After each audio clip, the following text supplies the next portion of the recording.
for a lot of people, they will see the statement by the APC and say, maybe we should stay in this bus that will take us to promised land. Why do we need to jump bus to the PDP, which is not even sure where it is going? So what's the need for the PDP, really, Mr. Mamu?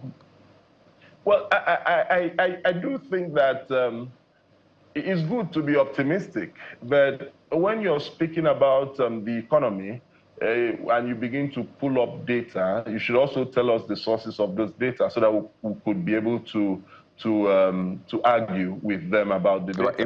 If it's the inflation figures, I mean, the MBS releases that consistently, and the last but if you go back to, I'm glad you mentioned the MBS. So if you go back to their Q3, you check Q1 to Q3. I don't know if they've released their Q4 yet. If you go back to Q1 to Q3, you see that even at Q3, the inflation rate was still between 18 and 20-something%.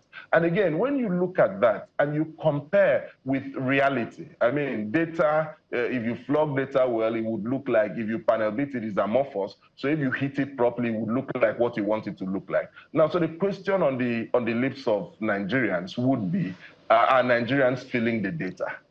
I mean, data would be data, but real life economics would be how much. So, for example, how much was a bag of Gary in 2015 before the APC took over? How much is it now? And you can calculate. How much was the exchange rate, dollar to naira, in 2015? Because what this administration tries to do is very seriously trying to delineate itself, to exorcise itself from the APC administration of the last 8 years. No, they will not. We will take them as a collective. When we are having this discussion, we're talking about the 16 years of PDP, we'll talk about the many years of the APC. So we would hold them. They are inextricably joined in a marriage, a political marriage that we'll have to discuss. Because you can't tell us, oh, we took over an economy that was almost dead. Almost dead, but you promoted it. Almost dead, you promoted it in the first term. You saw Nigerians were shouting. You went against the current president was junketing state to state to ensure that even where people were rejecting APC, he made sure that he used his political strategy and stuff to ensure that people won. So we are going to hold all of them to account. So last year didn't look too good. But even as an opposition party, we are hoping that this year looks better. I mean, we are not hoping, we are not like what APC did in 2013. We are hoping that the country gets better so that we can have better politics. We are not hoping things to get bad so that we can talk down on them, no. So, but if it's for last year you would recall that, okay, I mean, look, I remember that I think your television or others went to the market to show people who had issues with, who were complaining about the prices of goods in the market. Yes, the APC is saying the price of rice has reduced between last year and this year. But what was it before you took over? It's critical about that. It's critical that we look at it.